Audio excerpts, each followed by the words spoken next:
실시간 정보 브리핑입니다. 첫 소식입니다. 삼성전기가 토종 재료 회사인 솔브레인과 유리기판용 소재 개발에 나섰습니다. 삼성전기는 차세대 AI 반도체 핵심 부품으로 꼽히는 유리기판을 2027년에 양산하기 위해 공급망 생태계를 확장해 나가고 있는 모습입니다. 다음 소식입니다. 최근 1년간 급성장한 ETF 시장의 과실을 상위 자산운용사들이 독식하고 있는 것으로 나타났습니다. 공모펀드 시장 침체로 중소형 운용사들이 울며 겨자 먹기로 ETF 출시에 열을 올리고는 있지만 좀처럼 성과를 거두지 못하고 있는 실정입니다. 다음 소식입니다. 글로벌 투자은행이 올 들어 처음으로 엔비디아의 목표가를 하향 조정했습니다. 설상가상으로 AI 반도체 칩의 기술 결함 우려까지 불거지면서 지난해 AI 랠리를 주도하며 주식시장을 뜨겁게 달군 엔비디아의 추가 상승에 힘이 떨어지고 있다는 분석이 나옵니다. 다음 소식입니다. 현대차 기아가 2년 연속으로 500억 달러 수출 기록을 세웠습니다. 차량 대수로는 2년 연속으로 200만 대를 기록했는데요. 특히 전 세계 시장에서 수요가 커지고 있는 친환경차 시장에서 최대 수출 기록을 세우며 미래 시장에 대한 교두보를 넓혔다는 평가가 나옵니다.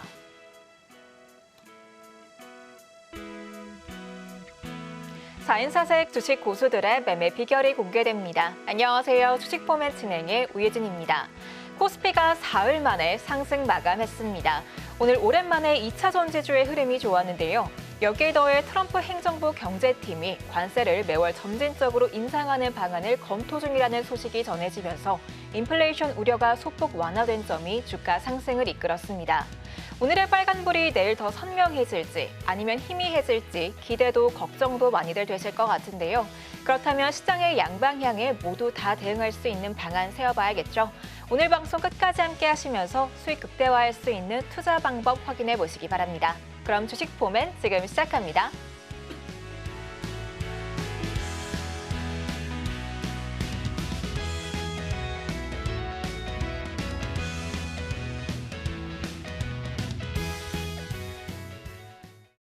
먼저 오늘 시장 분석 도와주실 전문가님부터 모셔보도록 하겠습니다. 장자방 전문가님 나와 계십니다. 어서 오세요. 안녕하세요. 네, 안녕하세요 전문가님.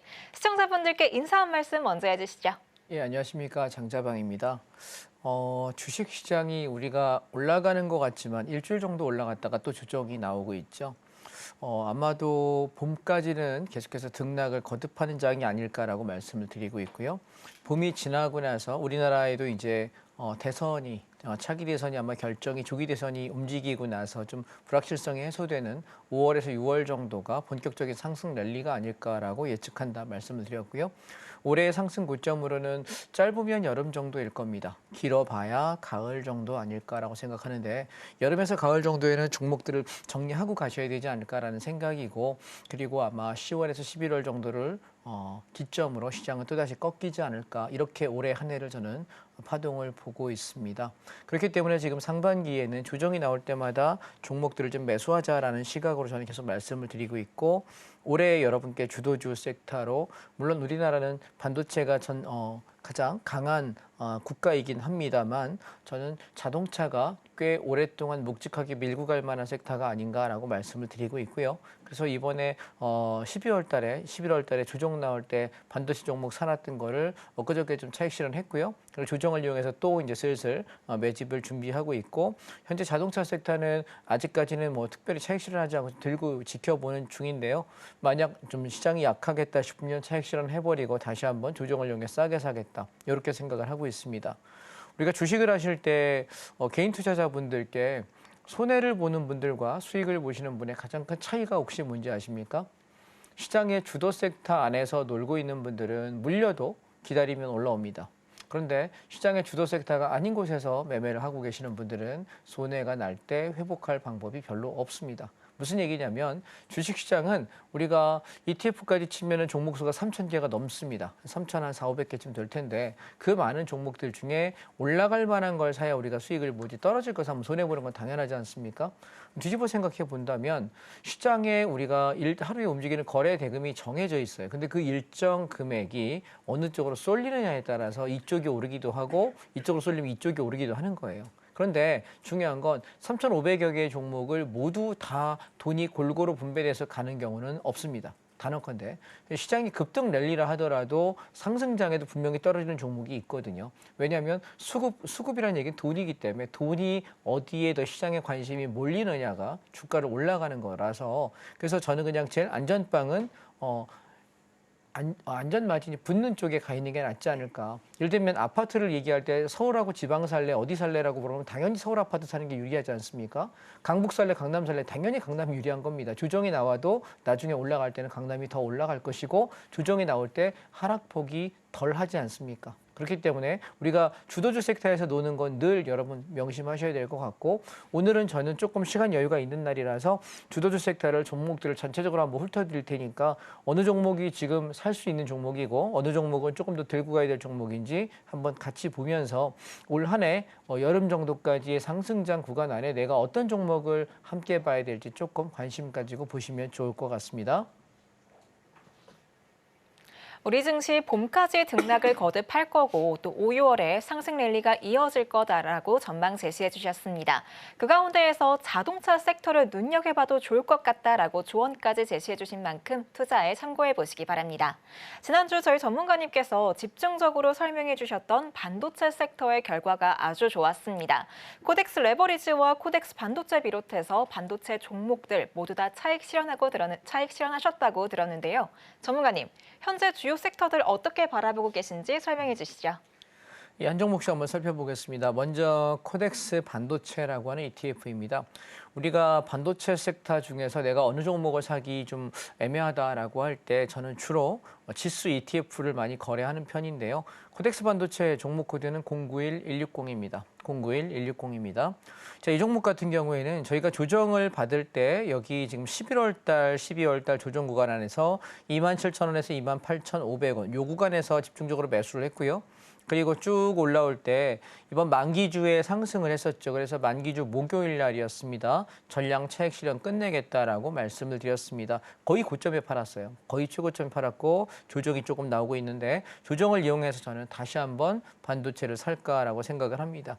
반도체는 우리나라의 기간 산업이고요. 우리나라에서 반도체를 빼고는 한국을 얘기할 수 없는 대표적인 산업이기도 합니다. 그렇기 때문에 지수가 조정이 나올 때 가장 먼저 조정을 받기도 하지만 지수가 반등할 때 제일 먼저 반응하는 종목이 반도체입니다. 따라서 여러분이 종목을 주식을 거래하시는 분 입장이라면 반도체 관련 종목을 내가 거래하지 않는다. 그 사람은 주식을 거래할 자격이 없다라고 저는 단언컨대 말씀을 드리겠습니다.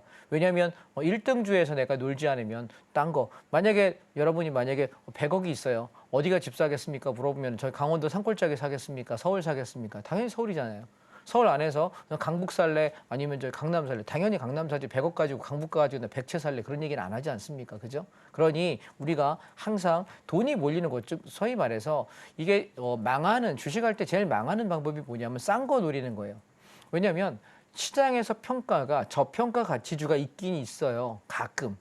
뭐라 그랬죠? 가끔. 아주 가끔요. 근데 대부분은 다 제 값을 합니다. 무슨 얘기인지 아시겠습니까? 우리가 저기 왜 천양백화점 있지 않습니까? 예, 특정 이제 명칭을 얘기할 수 없으니까 다 뭐로 시작하는 거기 가서 내가 뭐 마우스를 하나 사요. 근데 이 마우스가 거기 가면 1,000원, 2,000원, 3,000원입니다. 몇 달 쓰면 고장 납니다. 그런데 제가 쓸만한 걸 가가지고 몇만 원 주고 샀어, 몇십만 원 주고 샀어. 굉장히 오래 씁니다. 무슨 얘기인지 아시겠습니까? 싼 게 비지떡이라는 얘기고요. 그래서 우리는 항상 시장의 주도 섹터에서 놀아야 된다라는 말씀을 드리고 싶고 저는 얘는 다시 한번 떨어지게 되면 앞전에 쌍바닥 자리를 지지 확인하고 이 자리에서 재매수할 생각이에요. 그래서 저는 어디까지 바라보냐면 지금 주봉을 한번 보실까요? 반도체 섹터를. 그러면 지금 보세요. 얘는 2022년도에 이렇게 쌍바닥을 확인하고서 쭉 올라서 바닥이 21,000원짜리가 45,000원까지 갔습니다. 2배 넘게 올랐죠. 그리고 지금 고점에서부터 쭉 빠져서 27,000원대까지 빠졌으니까 반 이하로 떨어졌는데 그럼 이게 주도적 상승으로 이렇게 올라갈 수 있는 가능성이 높으냐라고 물어본다면 쉽지는 않을 거라고 생각해요. 저는 올해 그래서 반도체가 전망이 되게 좋으냐라고 물어보면 그냥 평이한 수준인지 매우 좋지 않다라고 생각을 하는 것이고 제가 바라보는 올해의 목표가는 37,500원에서 4만 원 정도 오면 만족하겠다라는 생각입니다. 그러면 ETF 기준으로 한 25%에서 30% 정도 먹을 폭이 남아 있다고 봐야 되겠죠. 올 여름까지입니다. 여름 안에 아마 도달할 거예요. 그러니까 우리는 조정시마다 싸게 샀다가 올라오면 팔았다가 싸게 샀다가 올라오면 팔았다. 반복을 하면서 대응을 했으면 좋겠다라는 생각이고 그래서 올해가 대세 상승장이라고 생각하지는 않고 저는 개인적으로 어떤 생각을 하냐면 지금 현재의 시장의 흐름만 놓고 본다면 얘는 올라가서 올해 여름에서 가을 정도의 고점을 찍게 되면은 이번 경기 사이클의 픽스를 찍을 거라고 생각합니다. 주식시장에 한해서 말씀드립니다. 그러면 올 여름에서 가을 정도 제 얘기는 한 7, 8월 달 여름이죠. 그리고 가을 정도면 한 10월 정도까지입니다. 이 구간 안에 시장이 거의 클라이막스 시대를 다할 것이고 이후에 빠질 때는 급격히 소위 말하는 폭락이 오지 않을까라고 생각을 합니다. 그러니 지금 여러분 열심히 돈을 벌 때 버시고 올 여름에서 가을쯤에서 제가 만약에 그때까지 이 방송을 하고 있다면 아마 고점을 잡아드리면서 인버스 배팅을 말씀드릴 거예요. 제가 출연하지 않으면 말씀드릴 수 없고 그때까지 하고 있다면 말씀을 드릴 테니 올 하반기에는 하반기까지 쭉 상방으로 수익을 내시고 장 떨어질 때쯤에서 제가 인버스 잡아드리면 인버스 수익 내시면 됩니다. 여러분 지금 제가 서울경제TV에서 방송을 한 지가 만으로 2년이 넘어가네요. 이제 3년 차 횟수로 지나가는데요. 제가 여러분께 아주 작년에 재미있었던 건 7월 17일 날 인버스 배팅을 이야기 드렸는데 8월 5일 날 엄청나 급락했어요. 그 인버스 수익만 30% 넘게 났거든요. 그래서 제가 고점 참 잘 잡습니다. 그리고 바닥에서 잡는 거, 고점에 잡는 거 되게 잘하는 편이기 때문에 되게 신중하게 고민하다가 말씀드리니까 그런 사인 드릴 때는 좀 함께 참여하시면 주식 얼른 빼고 현금화 시켜야 되고 인버스 배팅을 50% 이상 하셔야 된다는 걸 그때 기억하시면 좋을 것 같습니다. 그래서 반도체 섹터의 종목들을 한번 살펴보겠습니다. 우리가 삼성전자를 고려했었는데 삼성전자는 사실 별 재미를 못 봤습니다. 여기 5만 1,000원에서 5만 2,000원 구간 사가지고 5만 8,000원 구간에서 한번 차익 실현하고 다시 떨어질 때 5만 3,000원대에서 매수해가지고 좀 더 갈까 했더니 못 가서 지난주에 여기서 5만 7,000원 터치하던 날에 그냥 전량 차익 실현하고 끝내버렸습니다. 자, 대한민국의 대표 주식입니다. 가장 시총 상위 1등 종목이고요. 그런데도 불구하고 움직임 폭이 크지 못하다. 그 얘기는 시장이 아직 주도적으로 올라갈 자리는 못 된다라는 말씀이실 거고요. 그럼 삼성전자 다시 한번 공략한다면 어디를 볼 거냐? 5만 원에서 5만 2천 원 구간 지지하는지 확인하고 말씀드리려고 합니다. 그 자리 오면은 지켜지는지 한 이틀만 좀 지켜보십시다. 바로 깨버리면 사지 않을 것이고 한 2, 3일 정도 지켜봤는데 5만 원짜리를 지키는 게 보이면 제가 매수를 말씀을 드릴 생각입니다. 삼성전자는 이제 여러분 성장주로 보지 마시고 그냥 배당주라고 보십시오. 삼성전자 배당 꽤 괜찮거든요. 삼성전자나 삼성전자 우선주를 가지고 배당을 노리는 매매를 하는 거 정도는 괜찮아 보인다. 그런데 얘가 성장주라고 보기에는 조금 문제가 있다라는 말씀을 드리고 싶고요. SK스퀘어 같은 경우 그냥 지켜보기만 하지 저는 잘 거래를 잘 안 하는 종목이고요. 그다음에 SK 하이닉스입니다. 우리가 지난번에 하이닉스 같은 경우에는 여기 보름에 떨어질 때 15만 원에서 16만 원 구간에서 올라올 때 20만 원까지 와서 25% 정도 차익 실현하고요. 다시 한번 떨어지면서 16만 원, 17만 원 구간에 매수해가지고 쭉 올라올 때 지난주죠. 네, 지난주 목요일 날 옵션 만기 날이었습니다. 이날 20만 원, 21만 원 정도, 21만 원 가량 찍을 때 다 팔고 일단 차익 실현합시다라고 이야기 드렸는데 왜냐하면 탄력이 둔화된다는 얘기는 앞전 고점 부근에서 탄력이 둔화된다는 얘기는 밀릴 수 있다는 얘기예요. 그래서 저는 조정을 좀 기다려 보려고 하고요. 떨어지게 되면은 다시 한번 15만 원에서 17만 원 구간, 이 구간이 다시 한번 저점 매수 구간이 아닐까라고 생각을 합니다. 조정이 온다면 거기서 살 것이고 만약 조정이 오지 않는다고 판단한다면 고점이지만 그냥 매수를 하자라고 말씀드릴 테니 그때 따라주시면 좋을 것 같습니다. 그다음 한미반도체입니다. 한미반도체 같은 경우는 패턴이 좀 다르죠. 얘는 조정이 왕창 빠졌다가 반등하고 왕창 빠졌다가 반등하고 그 이후에 2달 반 가까이를 거의 바닥이 어딘지 모르게 조정을 했는데 제가 여러분께 8만 원 깨지면서부터 이제부터는 사도 물리지 않을 것 같아요라고 이야기하면서 8만 원에서 7만 원 구간에 집중적으로 매수를 이야기 드렸고 치고 올라올 때 지난주 목요일이었죠. 고점 찍는 것 같아서 11만 7천 원에서 12만 원 구간에 다 팔았더니 그 자리에서부터 또르륵 20% 밀렸네요. 그래서 조금 더 조정을 기다려야 될 것 같습니다. 저희가 매수했던 가격이 7만 원에서 8만 원 구간이라 평균 단가 8만 5천 원, 8만 6천 원이 7만 6천 원, 7만 5천 원이었거든요. 차익률이 수익률이 한 40% 넘어가는 것 같습니다. 꽤 넉넉하게 수익을 냈던 종목이고요. 다시 한번 떨어진다면 저는 8만 원에서 9만 원 구간을 지지력을 확인하고 다시 한번 말씀을 드릴 생각이니 조금 기다렸다가 사시면 어떨까 싶습니다. 눌림을 기다렸는데 오지 않으면 그냥 안 사면 됩니다. 걱정 안 하셔도 됩니다. 예, 타겟이 오지 않으면 그냥 안 사면 되는 거지 굳이 비싸게 살 이유는 없을 것 같습니다. 그다음에 원익 IPS입니다. 사실 이 종목은 좀 아쉬움이 남는 건 지수가 좀 더 연속해서 움직인다면 후속 주발주로 계속 올라갔을 것 같은데요. 21,000원에서 22,000원 요 구간, 22,500원 요 구간에 매수해가지고 쭉 올라올 때 24,500원 터치하던 날 목요일 날 차익 실현을 끝내버렸습니다. 왜냐하면 SK하이닉스하고 한미반도체 주도주가 가지 못하고 밀릴 때 후발주자들이 더 갈 가능성은 별로 없습니다. 왜냐하면 선발주자가 갈 때 후발주자가 따라가는 것이지 저는 그렇지 못하다고 생각해서 원익 IPS 전량 차익 실현 말씀드렸는데 그날이 고점이었네요. 다 팔았고요. 얘는 좀 조정 나올 때 우리가 선발주자가 지지력이 보이는지 확인하고 대응하겠습니다. 선발주자라 하면 SK하이닉스와 한미반도체입니다. 그다음 우리가 리너공업이나 DB하이텍도 사실 같은 섹터 안에 있는데요. 사실 이번에 제가 조정이 나오게 되면 리너공업을 좀 사보려고 그래요. 우리 지난번 조정 나올 때 11월에서 12월 구간에 15만 원, 16만 원 구간 안에서 리너공업 사자라고 이야기 드리고 치고 올라올 때 지난주에 목요일 날 다 팔았는데 21만 원, 20만 5천 원 구간에서 전량 차익 실현했습니다. 15, 6만 원에 사가지고 그 가격이면 여러분 수익률도 25%, 30%입니다. 결코 적은 수익이 아닙니다. 근데 재밌는 건 뭔지 아십니까? 제가 주식을 매수하자라고 이야기할 때 저는 분명히 떨어져서 바닥을 헤매면서 더 이상 야 이거 더 빠지면 어떡하지라고 하는 그런 자리에서만 대부분 삽니다. 제가 비싸게 주고 살 때는 정말 가치 있다고 생각할 때 빼고는 없습니다.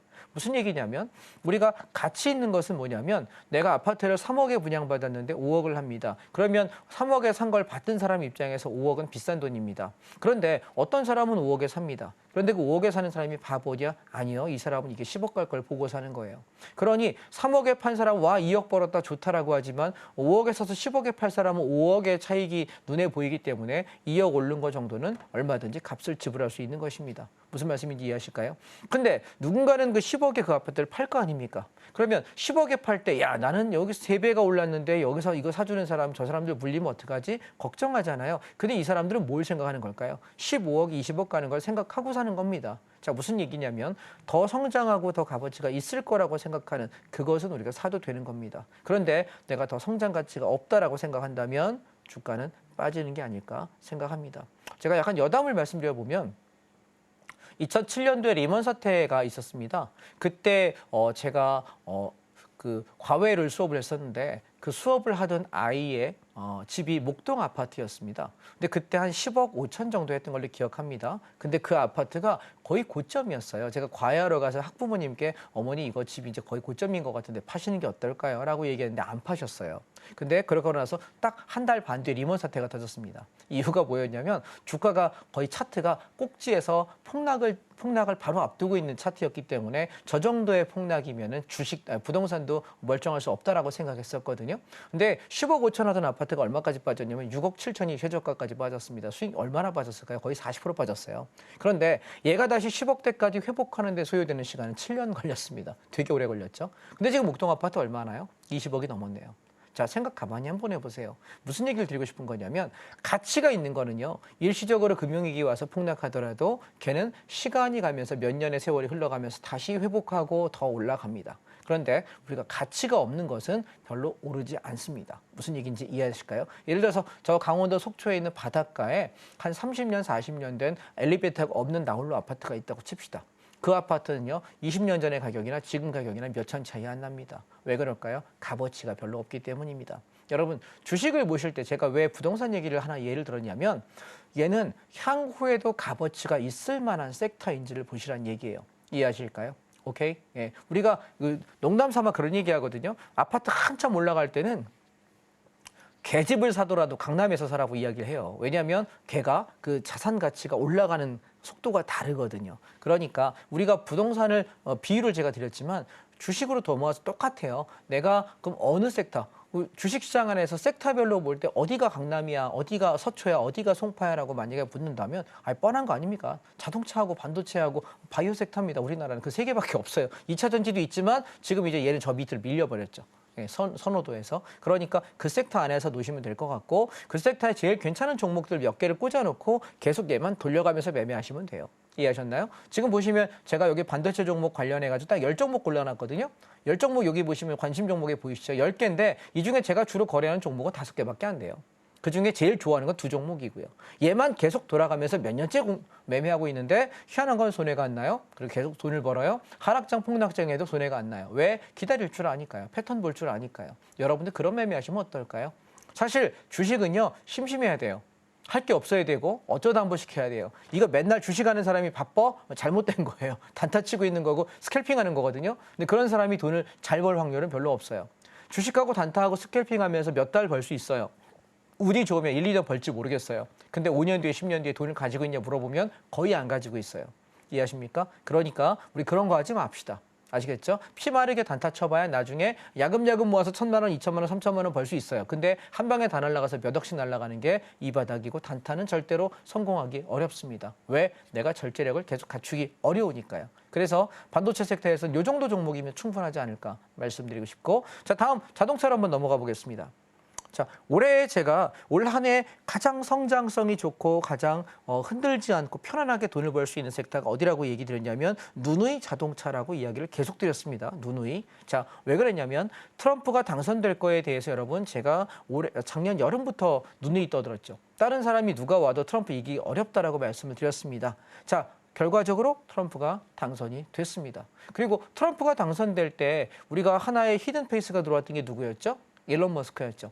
참 어찌 보면은 한 1,800억 가량을 우리 돈으로 기부했다라고 이야기하는데 1,800억 기부하고 주가 가치가 오른 걸 계산하면 수백 배 이상의 차익을 더 냈다라고 이야기합니다. 대단한 사업가이고 대단한 배팅하는 분인 것 같습니다. 심지어는 차기 트럼프 정부의 중요한 포지션을 하나 짜기도 효율성위원회 책임자로서 역할을 맡기도 하지요. 그런데 가만히 한번 생각해 보세요. 그럼 트럼프가 됐을 때 트럼프는 미국은 과연 어떤 나라냐? 우리가 뒤집어 생각해 볼 때 제가 작년에 계속 했던 얘기가 뭐였죠? 미국은 제조업, 소위 말하는 비즈니스를 굉장히 우선시하는 나라이고 트럼프는 본인이 부동산 재벌이기도 하지만 대단히 성공적인 사업가입니다. 그래서 본인이 그 당시에 10억 정도 우리나라로 10억가량의 돈을 빌려가지고 사업을 처음 시작해 돈 벌기 시작했다라고 본인의 이야기를 많이 하는 걸 보게 되는데요.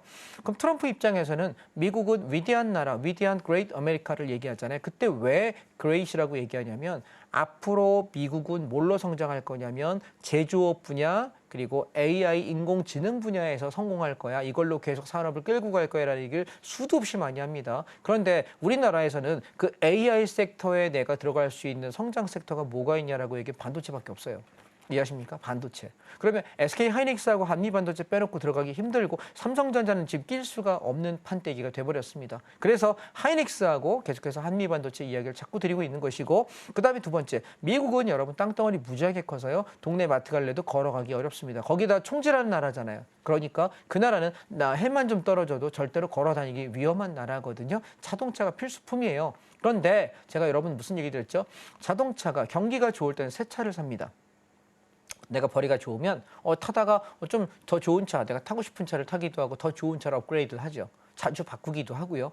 경기가 나쁘면 내가 새 차를 바꾸기보다는 타던 차를 고쳐 타던가 아니면 차가 없는 사람은 새 차 사기보다는 중고차를 살 확률이 훨씬 더 높습니다. 그렇다면 나는 어디에 투자해야 되겠느냐? 자동차주 완성차 중에서는 둘 중에 하나, 현대와 기아 중에 저는 뭐라고 말씀드렸죠? 기아가 훨씬 더 선호도가 높다라고 말씀드렸고 주가 상승률이 훨씬 높다는 얘기를 아주 입에 못이 박히도록 말씀을 드렸습니다. 그 다음에 두 번째로 뭐였냐면 부품주가 많이 오를 거다. 왜? 자동차 고치면서 타야 되니까 중고차 많이 소요가 많아지니까 오죽하면 여러분 지금 대기업이 중고차 시장에 진출한 거 혹시 알고 계십니까? 뉴스 많이 보셨죠? 그 얘기는 뭐냐면 이제 자동차를 팔아먹어서 이익을 내는 것보다 예를 들어서 우리 제네시스 G90이 현대차에서 제일 비싼 차입니다. 근데 G90의 깡통이라고 그러죠. 제일 밑에 거가 1억입니다. 9,980만 원인가 하더라고요. 그리고 위에 거는 뭐 거의 2억에 가까운 가격인데 제일 싼 거 1억짜리 한 대 산다 하더라도 현대차에서 마진율 많이 봐봤자 10% 15%입니다.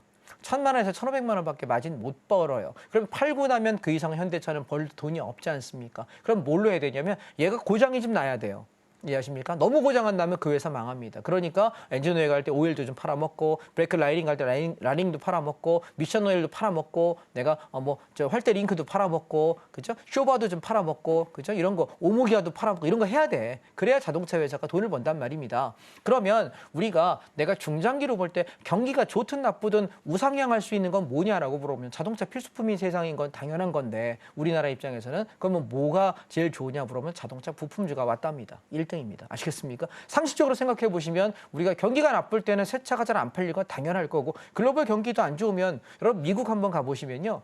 미국 가시면 한국 차는 어떤 차냐면 서민층, 중산층만 해도 잘 안 타려고 그래요. 서민 계층이나 히스패닉 계열 그 사람들이 타는 차 중에 제일 싼 차예요. 근데 조금 여력이 되고 대학생이나 아니면 한 중산층 정도만 되더라도 내가 좀 합리적 소비를 하겠다라고 하면 주로 뭘 사냐면 도요타하고 혼다 삽니다. 한 현대차 잘 안 삽니다. 근데 요즘에 현대차 중에 제네시스 브랜드가 굉장히 도요타 렉서스처럼 이렇게 프리미엄 고가 마케팅을 하면서 차도 예쁘게 만들고 잘 만들기 때문에 꽤 많이 팔리고는 있습니다만 아직까지 이미지 메이킹이 도요타, 혼다의 계열, 일본 차를 아성을 넘지는 못했거든요. 그러면 뒤집어 생각해 보면 앞으로 성장성이 높다는 거예요.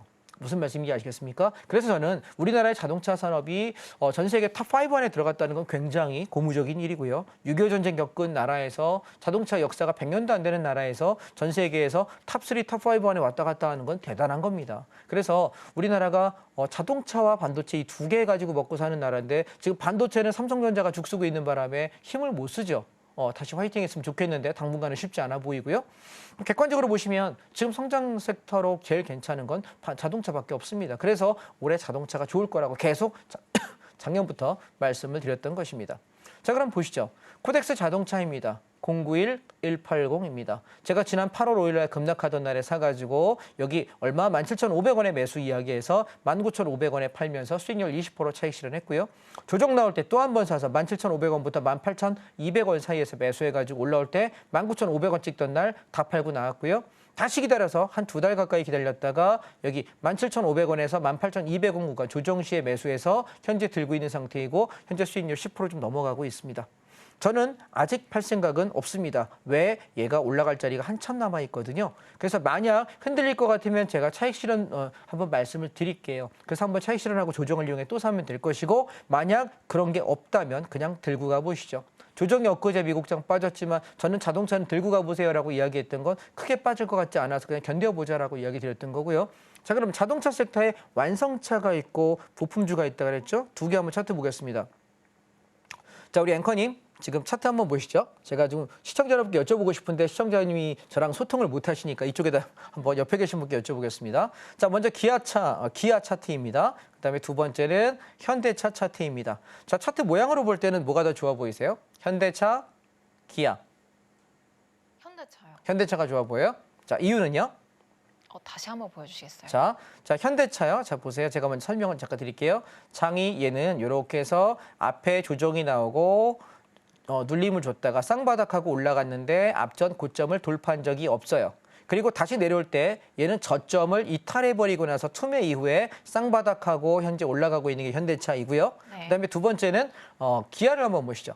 기아를 보시게 되면 자, 제가 색깔을 바꿔서 볼게요. 얘는 똑같이 투매가 나올 때 왕창 빠졌다가 반등을 하는데 아까처럼 이 반등의 고점을 넘지는 못해요. 그런데 바닥을 확인하면서 계속해서 횡보하다가 치고 넘어가요. 그러면 지금 흐름이 차이가 분명히 보이시겠죠? 네. 그러면 지금 기아와 현대 중에 본인이 투자하신다면 어느 쪽에 조금 더 선호도를 하고 돈을 좀 더 많이 베팅할 수 있을까요? 기아 쪽으로. 기아 쪽으로. 네. 예, 제가 원하는 대답이기도 했어요. 잘 선택을 하셨고. 자, 보세요. 우리가 그러니까 처음에 오셨을 때는 질문하면 다 틀렸었는데 잘 맞춥니다.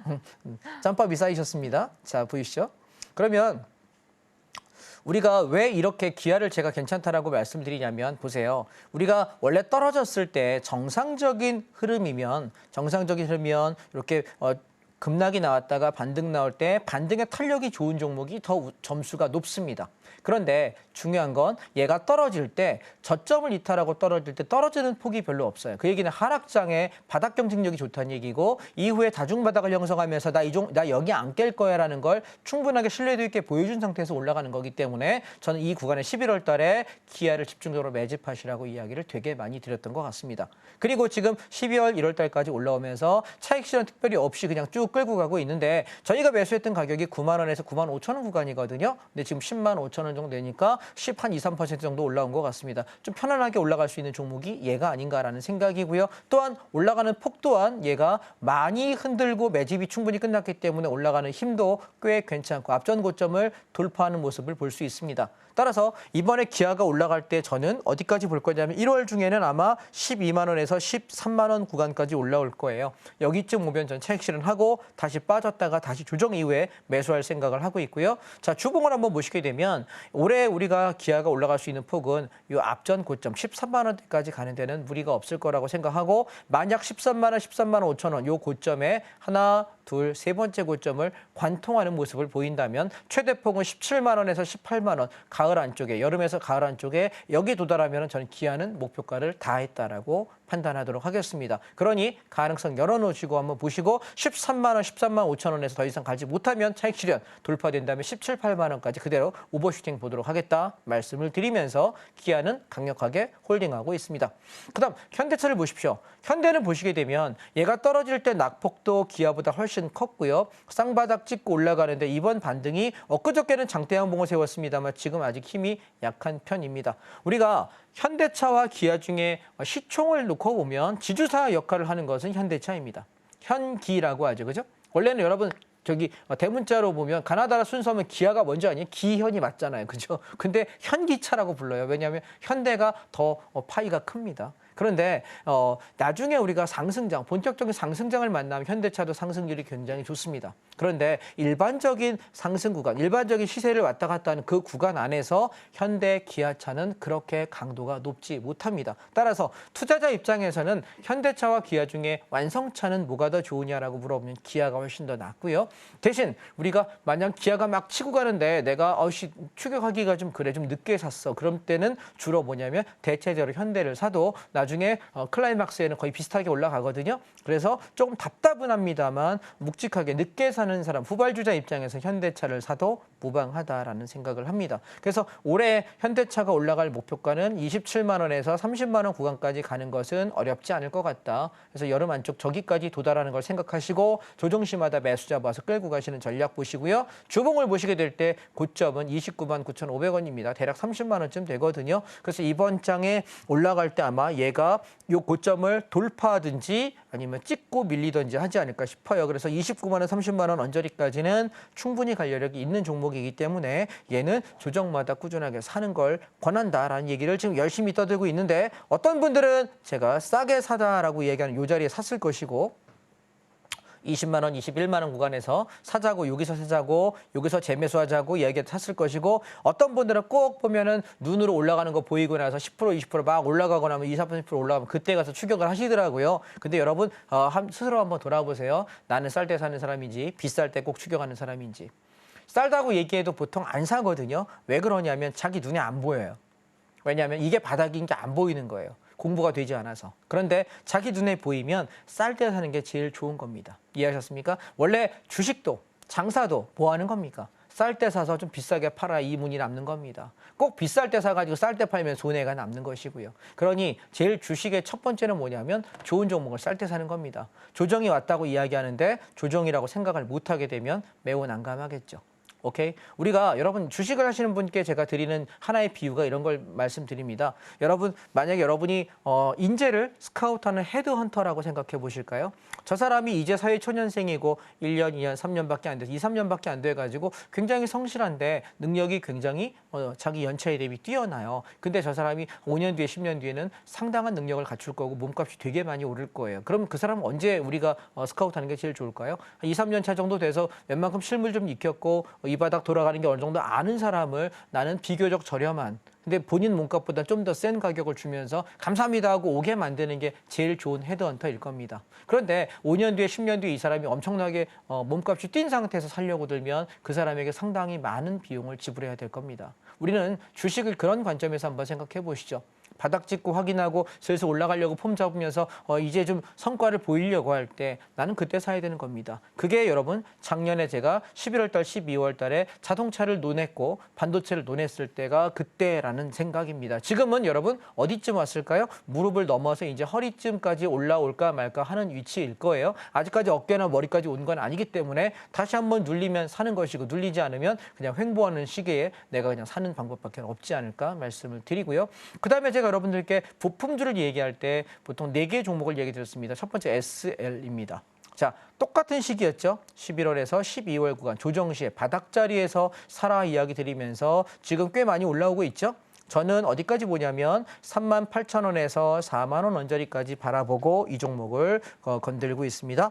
없으신 분들은 조정을 이용해서 매수를 하시면 좋겠다라는 생각이고 여름장까지 보시면 꽤 재미를 보실 거라고 생각합니다.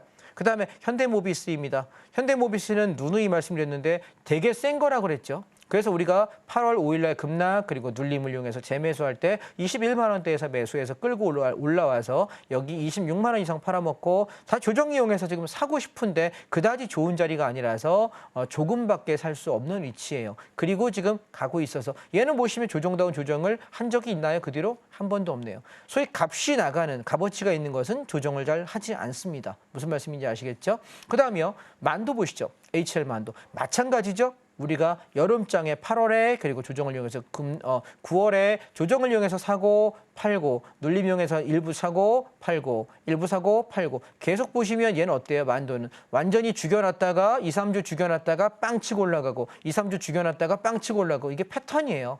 그래서 얘는 언제 사야 되냐면 무조건 조정 나올 때 사야 됩니다. 그러면 오늘 같은 경우 만도, H7만도 얼마 올랐나요? 7.5% 올랐네요. 좀 더 가지 않을까 싶네요. 자동차 부품주 중에서 제일 좋은 섹터 중에 하나라고 이야기 드렸고 주봉으로 보시게 되면 이름 매매 이쁘죠? 차트가 그죠? 예. 완전히 급락해서 거의 1년 가까이 죽여놓고 급등하고요. 완전히 다 죽여서 쌍바닥 찍고서 올라오는 거기 때문에 저는 최소한 5만 원대까지 찍을 거라고 생각을 합니다. 가져가 보시죠. 그래서 5만 원에서 5만 2천 원 정도 오면은 다 팔아먹고 다시 한번 조정을 기다려보겠다는 생각을 현재 하면서 보고 있는 종목이고요. 부품주 좋다는 얘기를 누누이 떠들면서 열심히 작년에 저는 여름부터 가을까지 말씀을 많이 드렸습니다. 그래서 저는 특별한 얘기를 드릴 게 없다라고 이야기했고요. 그다음에 또 한국 타이앤테크놀로지 이거 입에 거품 물고 떠들었던 기억 나십니까?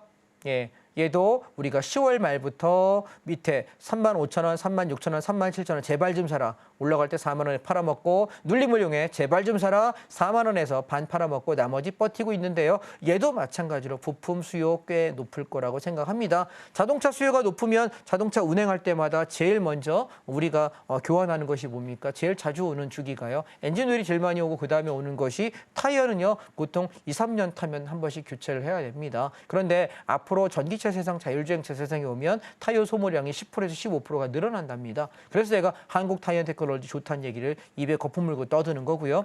2022년도 연말부터 제가 23년도 상반기까지 한국 타이어테크놀로지에 대해서 입에 거품 물고 떠들었던 가격이 35,000원 이하였습니다. 얼마까지 갔나요? 63,000원까지 갔네요. 더블 났습니다. 그리고 지금 다시 조정을 이용해서 여러분께 뭐합니까? 똑같이 35,000원 부근부터는 사라 이야기를 드리고 있는데 또 이만큼 가면 와 살 걸 또 하시겠습니까? 계속 성장주다라는 얘기를 드리고 있으면 조정시마다 사놓아서 왜 이렇게까지 안 불안한 종목이 있을까요? 전 1도 안 불안해요. 이런 종목들은. 성장 섹터에 있지 않습니까? 회사 탄탄하지 않습니까? 제품 좋고요. 특별히 이슈될 만한 게 없네요. 물론 이 회사가 갑자기 유상증자니 무상증자니 뭐 인적 분할이 물적 분할이 이딴 거 해버리면 골 아프죠. 예. 근데 아직까지 주가가 얼마 안 올랐기 때문에 그런 분할 같은 것들을 아직은 그렇게 많이 할 섹터는 아닌 것 같습니다. 그러니 올해 여름에서 가을 섹터까지는 좀 끌고 가보시면 어떨까. 그래서 저는 부품주 중에는 타이앤테크놀로지, 만도, 모비스, SL 이렇게 4종목을 여러분께 말씀을 드리고 있으니 본인 취향대로 골라서 사시면 좋겠습니다. 자, 그리고 또 하나는요. 우리가 바이오 섹터가 제가 시간이 조금 있으면 말씀드리려고 하는데 코덱스 바이오입니다.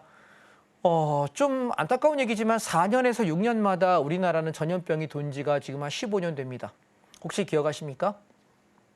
메르스, 기억나시죠? 사스 기억나시죠? 신종플루 기억하십니까? 그리고 2020년에 코로나가 있었습니다. 4개가 돌아오네요. 제가 지금 최근에 15년간 제가 겪은 것만 4개인데요. 근데 이 중에 점점 갈수록 치상률이 높다는 거 혹시 알고 계십니까? 계속해서 사람들의 사망 사고가 많은 게 신종플루 되게 위험했죠. 많이 돌아가신 분의 장례 절차를 유가족이 볼 수 없었습니다. 그냥 간밤에 어디 가서 장례에서 그냥 화장터에다 갖다 뿌려버려서 제대로 장례를 모시도 못했던 병이었고요. 코로나도 초창기에 그랬죠. 그죠? 코로나도. 그러다 이제 좀 익숙해져가지고 코로나 별로 뭐 신경 안 쓰는 문화가 됐습니다만 이제 저는 올해와 내년에 또 한 번의 그 주기가 오지 않나라고 사실 걱정을 좀 하고 있습니다. 어찌 보면 여러 가지 음모론들이 있으니까 방송에서 드릴 말씀은 아니겠습니다만 이런 백신이나 제약바이오 회사에서 그런 걸 만드는 거 아니야 라는 루머가 한참 돌기도 했습니다. 왜? 약 팔아 먹어야 되니까. 근데 그런 말이 뭐 사실일지 아닐지는 모르겠습니다만 공교롭게도 4년에서 6년 주기로 계속해서 돌아왔거든요. 지금 올해가 코로나 이후에 5년 차입니다. 그래서 올해나 내년 중에는 또 한 번에 여러분 우리가 뭐 백신, 바이러스가 됐든 뭐가 됐든 위험 주기가 돌아오지 않나라는 생각이 들어서 올해는 조정이 나올 때 바이오 섹터를 좀 집중적으로 공략할 생각이고요. 그중에 저는 뭘 볼 거냐면 삼성바이오로직스하고요. 그다음에 녹십자하고요. 그다음에 한미약품하고요. 유한양행을 보려고 그래요. 지금 사란 얘기 아니라 이 4개 종목은 관심 종목에 넣어놓고 계시고요. 제가 바닥이 잡혔다. 이제 좀 사보자라고 말씀드릴 때 사시면 좋아요. 제약바이오는요. 연초에 사는 게 아니에요. 보통 연초에 시세 나고 나서 여름에 시세 다 터지고 나면 여름에서 가을 사이에 보통 조정 나오거든요. 그때 사시면 제일 싸요. 이해하셨죠? 얘는 계절주기 때문에 그래서 가을에 환절기를 앞두고 우리가 봄에서 여름을 넘어가는 그 시기쯤, 여름에서 가을을 넘어가는 시기쯤에 조정이 나올 때 최대한 싸게 사 두시면은 얘는 환절기 되면서 이렇게 뭔가 좀 이슈가 터질 만한 때에 이슈로 꽤 많이 올라갑니다. 보시면 유한양행도 보실래요? 많이 떨어지다가 여름을 기점으로 해서 급등했죠. 그렇죠? 유한양행도 보시면 타점이 이때였고요. 그다음에 삼성바이오로직스도 보실래요? 보시면 얘가 연초에 떨어졌어요. 이렇게 보시면. 그죠? 예, 떨어졌다가 이렇게 올라가면서 이해되셨나요? 그래서 이때가 사는 시점이에요. 녹십자도 보실래요? 작년에 보시면 연초에 떨어졌어요. 그죠? 계속 조정. 1월, 2월, 3월, 4월, 5월, 6월, 7월. 그죠? 그러다 어떻게 됐죠? 왕창 올랐죠. 이해되셨습니까? 이거 계절주라니까? 이거 모르는 분이 계시대, 보니까. 이거 계절주예요. 자, 보세요. 여기도 보세요. 자, 연초에 계속 질질질 흘러내리다가 여름을 기점으로 저점 찍고 나서 올라갔죠. 보이십니까? 오케이? 유한양행도 보실래요? 똑같아요. 얘도 보시면 얘는 계속 올라갔네. 얘가 제일 좋은 종목이네요. 그죠? 그래서 이렇게 해서 우리가 어떤 종목을 내가 고려할 거냐 조금 고민해 보신다면 종목 찾는 거 그렇게 어렵지 않을 것 같고요. 저는 이 주도 섹터 위주로만 거래하고 간헐적으로 괜찮은 종목 좀 싼 거 저평가된 거 말씀드리는 성향이니까 여러분 그렇게 함께 하시면 좋을 것 같습니다. 오늘은 제가 주식 얘기를 조금 많이 드려서요. 잠시 전하는 말씀 듣고 선물 옵션 간단하게 시황만 드리고 종료하겠습니다.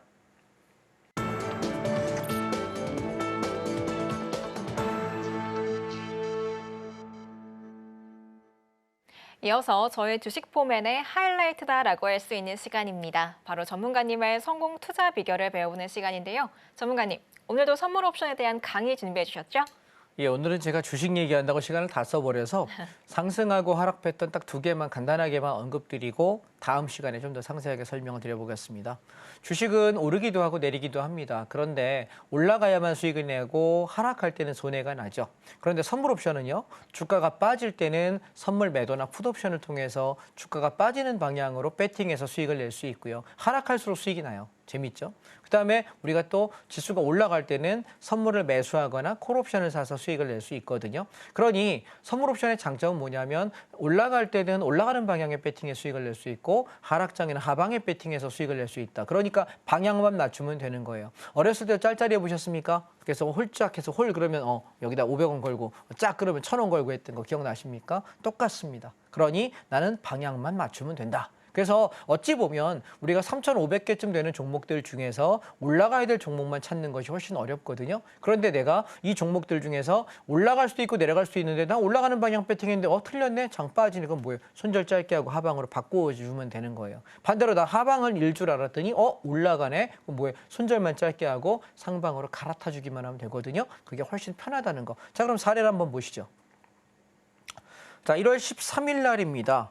이런 날이 사실 주식하시는 분들이 거의 박살나는 패턴 중에 하나인데요. 왜냐하면 전날 가격보다 여기 선물 차트인데 이렇게 개파락을 해요. 그리고 반등을 해. 그러니까 야 올라가나 보다. 근데 올라가다 말고 시장이 무너지면서 하루 종일 빠져요. 그러면 주식을 보는 입장에서는 손해가 날 수밖에 없거든요. 근데 우리는 뭐 하냐면 올라가다 말고 무너진다. 그럼 난 뭐 할까요? 선물을 매도 진입을 하게 되면 주가가 빠질 때 수익이 나요. 그러면 반대로 콜옵션은 이렇게 올라갔다가 무너질 때 여기 콜옵션의 기준을 넘지 못하는 것, 이걸 보면서 우리는 뭐 보냐면 하방을 잡아 풋옵션으로 이렇게 수익을 내는 거예요. 이해되실까요? 자, 그러면 제가 조금 더 편안하게 보일 수 있는 사례 하나 더 보여드릴게요. 자, 얘는 11월 29일 날인데요. 아침에 장 출발과 동시에 선물이 급락을 해버려요. 자, 주식을 하시는 분 입장은 아침에 출발과 동시에 손 쓸 틈도 없이 무려 1시간 동안 계속해서 급락을 하게 되면 무섭거든요. 엄청나게 빠지니까. 근데 우리가 선물 옵션이 위험하다라고 이야기하시는 분들께 여쭤보면 왜 위험하다라고 생각하냐면 방향을 몰라서 그래요. 시장이 하락을 하면 난 뭐에 베팅할까요? 하방에 베팅하면 됩니다. 그리고 상승을 하면 상방에 베팅하면 되는데 하락하고 있는데 계속 저점 매수하고 앉아있으니까 손해보는 거예요. 이해하십니까? 반대로 시장이 올라가면 계속 상방을 베팅해야 되는데 계속 하방을 물타고 앉아있으니까 손해보는 거란 말이죠. 오케이? 그러니까 나는 뭐한다? 시장이 가는 방향을 잡는 요령을 이해하면 된다. 제가 여러분께 그런 말씀들을 드리고 있고요. 그래서 콜옵션 기준이 무너질 때, 자, 콜옵션이 무너졌다는 얘기는 누가 간다는 얘기일까요? 반대편에 풋옵션이 오른다는 얘기예요. 자, 이날 어땠냐면 풋옵션이 당일날 저점에서 고점까지 50배 났습니다. 여러분 생각해 보세요. 우리가 금융상품의 그 어떤 종목을 가지고도 하루 평균 50배가 수익이 나는 상품은 어떤 종목에도 없습니다. 코인을 포함, 코인 선물을 포함 50배가 나기는 불가능합니다. 그런데 선물 옵션에서만 이런 수익률이 납니다. 반대로 상승장은 어떤가 한번 살펴보겠습니다. 자, 상승장을 보시게 되면 1월 3일 날입니다. 시가의 전날보다 개파락합니다. 그리고 나서 급등을 하면서 종가 고가로 무식하게 올라갑니다. 자, 이때 어떻게 올라갔냐면 풋옵션이 무너지는 거 보고 나는 콜옵션 샀을 뿐이에요. 왜? 주가가 올라가려면 풋옵션이 무너질 거잖아요. 그러면 누가 올라갈까요? 콜옵션이 올라가죠. 반대로. 그러니까 난 콜옵션 샀을 뿐인데 저점에서 고점까지 몇 배 갔냐면 2150%. 21.5배의 수익이 납니다. 물론 처음에 저점 잡아서 고점까지 다 수익을 내긴 어렵습니다. 왜 그럴까요? 사람이잖아요. 심리적으로 위축될 수밖에 없는데 내가 만약 1000만 원 있는 사람이 100만 원, 200만 원 해볼 만합니다. 1억 있는 사람이 1000만 원, 2000만 원 해볼 만하고요. 근데 그래도 불가능하면 나 100만 원, 200만 원 버린다 생각하고 갖다 버릴 수는 있겠죠. 근데 걔가 버린다 생각하고 내비뒀던 게 엄청난 수익을 내는 것이 선물 옵션입니다. 저는 이렇게 말씀드리고 싶습니다. 선물 옵션이 여러분 위험하다고 생각하시나요? 아니요. 상승장에서는 주식의 상승률보다 몇 배가 납니다. 주식은 상한가 30%거든요. 선물 옵션은 상한가가 없습니다. 보시다시피 2000% 나고 5000% 나는 거 눈에 보이실까요? 충분히 납니다. 그러니 적은 돈 가지고 수익률을 높일 수 있습니다. 주식에서 내가 어렵지 않습니까? 얼마 안 남은 돈이지 않습니까? 내가 수익률을 높이지 못하면 돈을 복구할 수 없습니다. 어떻게 하셔야 될까요? 선물 옵션에 관심 한번 가져보시면 좋겠다라는 말씀이시고요. 상승장, 하락장 양쪽 다 볼 수 있다고요. 그럼 나는 뭐 해야 될까요? 관심 한번 가져보자는 겁니다. 다음 주 강의 시간에 제가 선물 옵션 좀 더 상세하게 공부할 수 있는 방법과 설명을 준비하도록 할 테니까 다음 주 이 시간에 함께 하시면 감사하겠습니다. 오늘 전 여기까지 하겠습니다. 감사합니다. 시장 양방향에 대응할 수 있는 선물 옵션에 대한 내용 짚어봐 주셨습니다. 보다 자세한 얘기는 다음 주에 계속해서 설명해 주신다고 하니까요. 다음 주 저희 방송도 기대해 주시기 바랍니다. 그럼 저희 마지막으로 오늘 방송의 핵심 내용 큰 화면으로 만나볼게요. 오늘의 핵심입니다. 지난주에 짚어주셨던 코덱스 레버리지, 코덱스 반도체 모두 성과가 매우 좋았습니다. 다음 매수 타이밍까지 제시해 주셨고요. 자동차주 매매 타점 잡아주셨습니다. 이어서 변동성을 활용한 선물 옵션 투자 방법 전해주신 만큼 투자에 참고해 보시기 바랍니다.